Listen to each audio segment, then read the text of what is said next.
제가 아까도 잠깐 말씀을 드렸지만 한동훈 비대위원장이 어제 비대위원장에 취임한 이후에 처음으로 참석한 자리가 있었습니다. 언론인들과 이제 질의응답을 주고받는 관훈 토론회. 그런데 한동훈 비대위원장이 어제 작심한 듯이 이재명 대표를 겨냥을 했습니다. 감옥이라는 두 글자가 등장했지요. 이렇게요. 들어보시죠. 운동권 청산이니 자객 공천 이런 얘기들이 있는 것 같은데 사실 지금 청산해야 될 가장 중요한 과제는 검사 독재입니다. 남의 눈에 티보다는 자기 눈에 들보를 먼저 보도록 노력할 필요가 있다는 생각을 언제나 하고 있습니다. 만약 검사 독재가 있다면 이재명 대표는 지금 감옥에 있을 겁니다.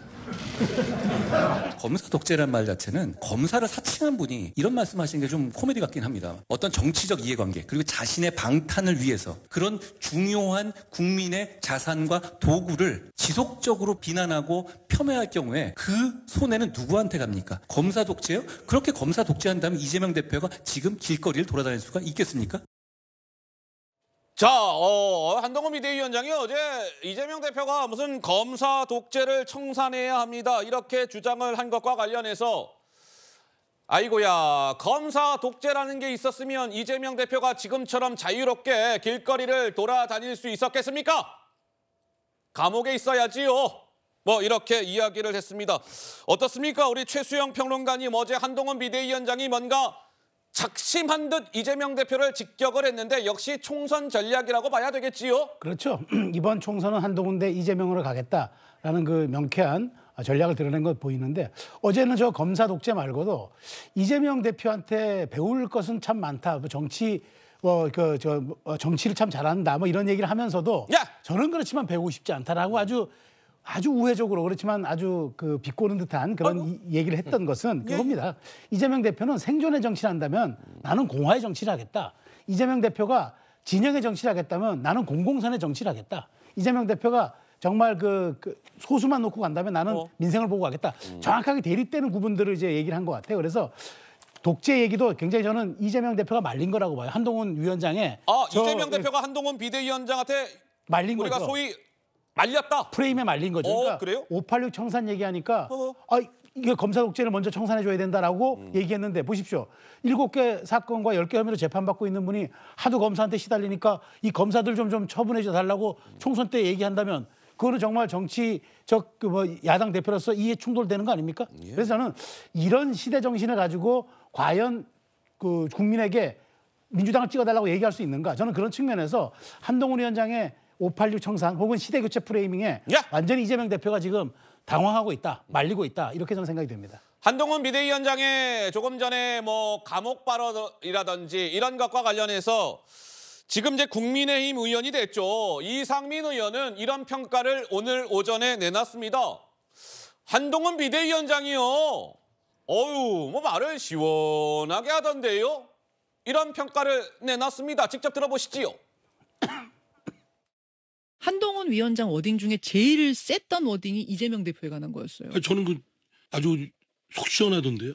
이재명 대표의 건도 지금 수사를 받거나 재판받는 건도 상당한 국민적 의심을 받고 있는 건들이고 그러면은 그거에 대해서 검찰 탄압이다라는 걸로 툭 치고 나갈 일이 아니죠.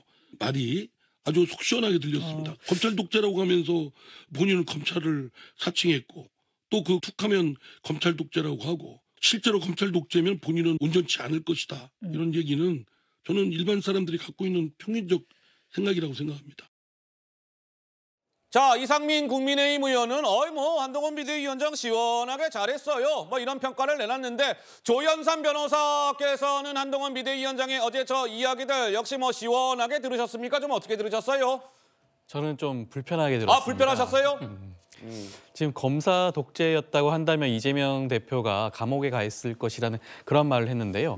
일단 기본적으로 사법체계상 불가능한 말이죠. 검사 독재를 한다고 해서 사법부가 감옥에 보내는 거는 사법부의 판단이지 않겠습니까? 그것을 잘 알고 있음에도 불구하고 저런 말을 하는 거는 어떻게 사법부를 농단하겠다는 그런 의도까지 드러낸 것인지 저는 오히려 좀 이상한 생각이 우선 들었고요. 지금 검찰 독재, 검사 독재의 말이 나오는 것은 윤석열 정부가 출범한 이후에 1년 6개월 동안 그 야당 대표를 상대로 300회가 넘는 압수수색을 진행을 하고 표적 수사를 진행했기 때문에 거기에 대해서 많은 국민들이 우려한 부분이 있었던 것입니다. 거기에 대해서 검사 독재를 말을 했는데 어떻게 해서 그걸 검사 독재가 잘못된 말이라고 지적을 할 수 있는 것인지 저는 매번 말씀을 드리지만 지금 집권 여당의 대표이지 않겠습니까? 다음 총선에서 다뤄야 할 문제가 굉장히 많습니다.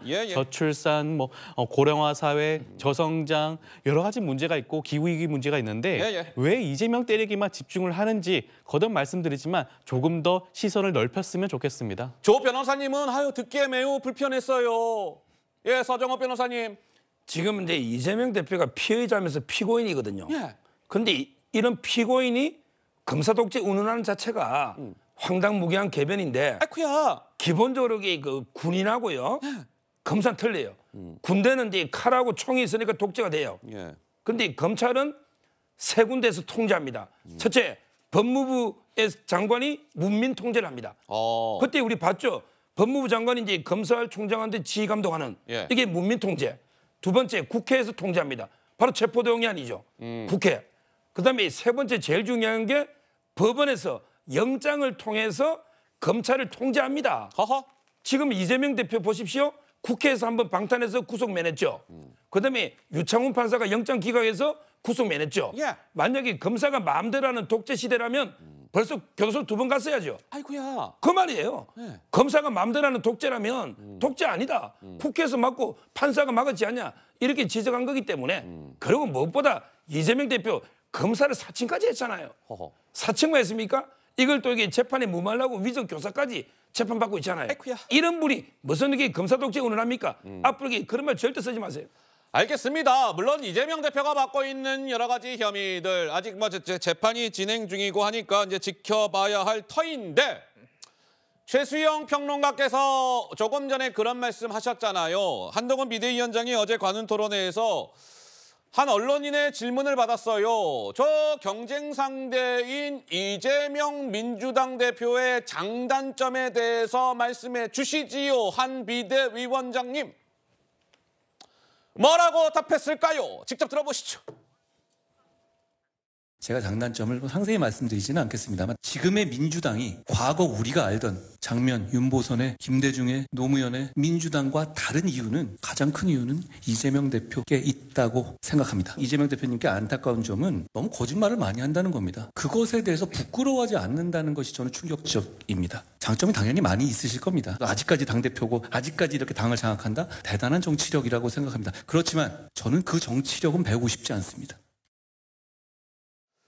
자, 한동훈 비대위원장은 이재명 대표의 단점은요, 거짓말을 많이 해요. 그런데 그렇게 거짓말을 많이 하면서도 부끄러워하지 않는다는 게 저 한동훈은 매우 충격적이에요.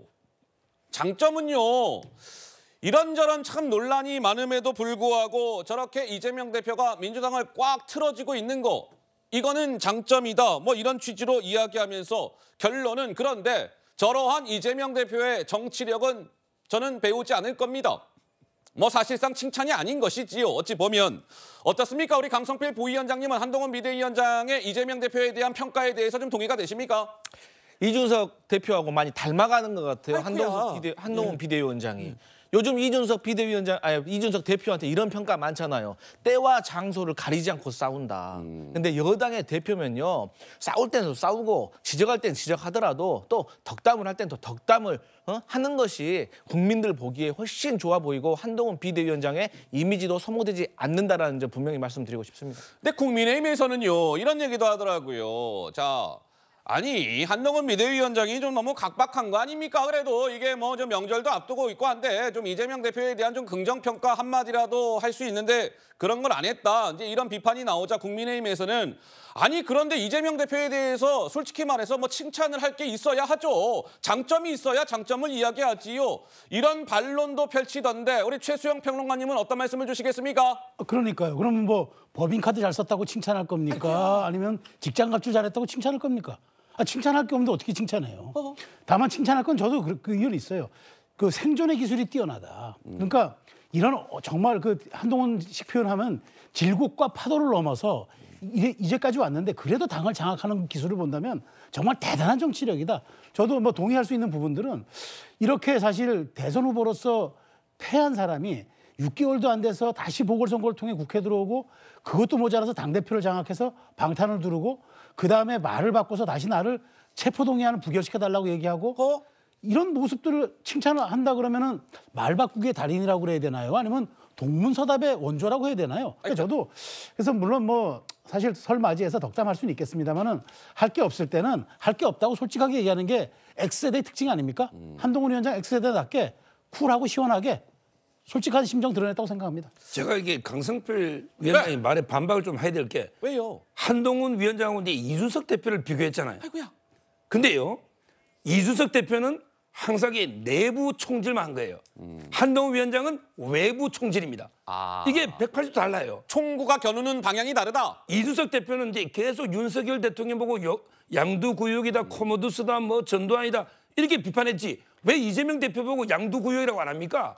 이렇게 내부에 비판만 하는 총질하는 이준석하고 이재명 대표를 한 사람만 패는 또 한 뭐만 패면 또 이게 한 사람만 패는 이거는 이게 전혀 다르다. 이 말씀드립니다.